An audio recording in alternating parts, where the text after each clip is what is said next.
इस प्रोग्राम में हम बात करने जा रहे हैं addition of two 16 bit number. Okay, तो बेसिकली हमें इस प्रोग्राम में दो 16 बिट नंबर को ऐड करना है। उसके साथ कंडीशन क्या है कि place this sum in R7 and R6। जो भी सम आएगा उसको हमें R6 और R7 में स्टोर करना है। और कंडीशन क्या है कि R6 हैव लोअर बाइट। तो this is simple condition. Suppose हमारे पास दो 16 बिट नंबर है 3C-E7। फर्स्ट वन है, इसको हमें ऐड करना है 3B 8 और D। तो जो भी हमारा सम आएगा इसको ऐड करेंगे तो बेसिकली जो सम आएगा हमारा 78 74 सम आएगा। इसमें हमें क्या करना है कि ये होती है हमारी लोअर बाइट, ये होती है हायर बाइट। तो R6 में हमें लोअर बाइट को स्टोर करना है, मीन्स इसको स्टोर करना है। तो सिंपल सा प्रोग्राम है, इसका प्रोग्राम लिखते हैं।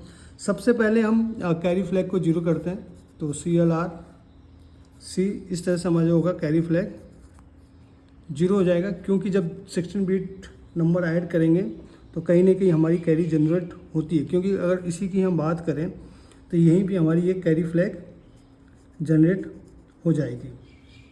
ओके, तो हमें कहीं ना कहीं कैरी फ्लैग को भी ऐड करना होगा, क्योंकि अगर ये कैरी इसमें ट्रांसफ़र हो रही है तो इसको हमें इसमें ऐड तो करना ही होगा। ओके, तो इस बेसिकली इस प्रोग्राम में हमें यही समझना है कि अगर यहाँ पे कैरी फ्लैग जनरेट होती है और ट्रांसफ़र हो रही है तो उसको हम कैसे यूटिलाइज़ कर सकते हैं, कैसे यूज करते हैं और किस इंस्ट्रक्शन का यूज करते हैं to add with carry. Okay, तो सबसे पहले हमने किया मूव A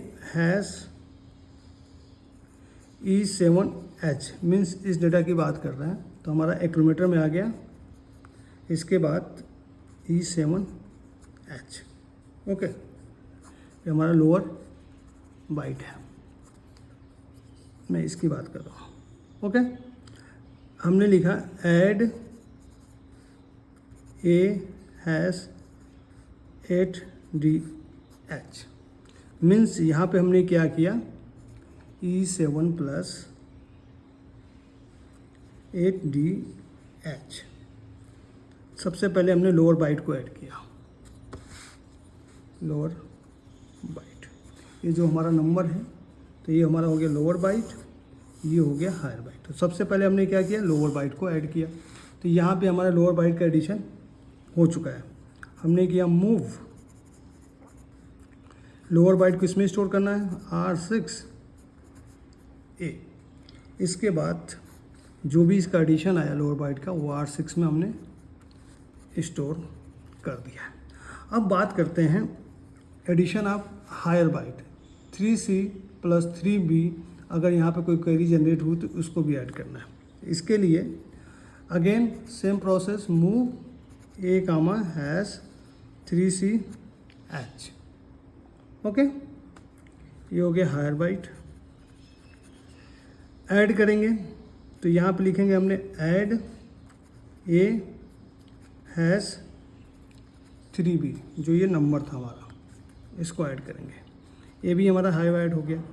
अब प्रॉब्लम ये उठता है कि भाई मान लीजिए कि लोअर बाइट में कोई कैरी जनरेट हुई है, उस केस में वो कैरी इसमें कैसे ऐड होगी। तो उसके लिए जो हम इंस्ट्रक्शन यूज करते हैं वो होता है ऐड C। इसका मतलब ये हुआ A प्लस जो भी डेटा है 3B + कैरी। अगर आपके किसी प्रीवियस ऑपरेशन में कोई कैरी फ्लैग जनरेट हुआ है तो वो कैरी फ्लैग इसमें ऐड हो जाएगा। तो बेसिकली जब हमने लोअर बाइट का एडिशन किया था तो वहाँ पे एक कैरी जनरेट हो रही थी,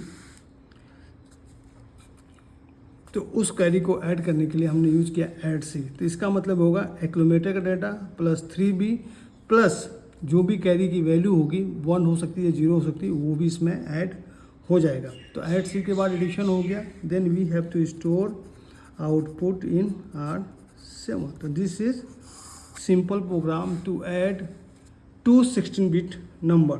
तो यहाँ पे हम जो यूज कर रहे हैं इंस्ट्रक्शन वो यूज कर रहे हैं ऐड C। अगर हम ऐड में देखेंगे तो ऐड में आपका डेस्टिनेशन प्लस सोर्स होता है, ऐड C में destination plus source plus carry. और कैरी कौन सी होगी, जो भी आपने प्रीवियस ऑपरेशन परफॉर्म किया है तो उसमें कोई कैरी जनरेट होती है। देन इस केस में आप देख सकते हैं कि यहाँ पे हमारा दो डेटा है 16 बिट नंबर। सेकेंड डेटा है ये है लोअर बाइट, ये है हायर बाइट। तो हमने सबसे पहले ऐड किया है लोअर बाइट, जब इस लोअर बाइट को ऐड करते हैं तो यहाँ पे बेसिकली कैरी जनरेट होती है। मैं इसलिए कह रहा हूँ क्योंकि आप देख सकते हैं इसकी वैल्यू होती है 14 + 8 22, मतलब 16 से जैसे ही ज़्यादा होगा कैरी जनरेट होगी। तो इस तरह से आप इजीली अंडरस्टैंड कर सकते हैं कि मैं क्यों कह रहा हूँ कि कैरी जनरेट होगी। इसलिए कह रहा हूँ क्योंकि 16 ये हो गया 14 + 8 22, 16 से ज़्यादा होगी तो कैरी जनरेट होती है, तो 22 तो ज़्यादा ही है तो कैरी जनरेट होगी। ओके, तो यहाँ पे हमने क्या किया, सबसे पहले लोअर बाइट को ऐड किया, मीन्स इसको ऐड किया। सबसे पहले डेटा एक एक्यूमुलेटर में इसको स्टोर किया, देन डायरेक्टली इस डेटा को हमने एक्यूमुलेटर से ऐड कर दिया, आउटपुट आ गया। उस लोअर बाइट को हमने एक रजिस्टर R6 में स्टोर कर लिया है।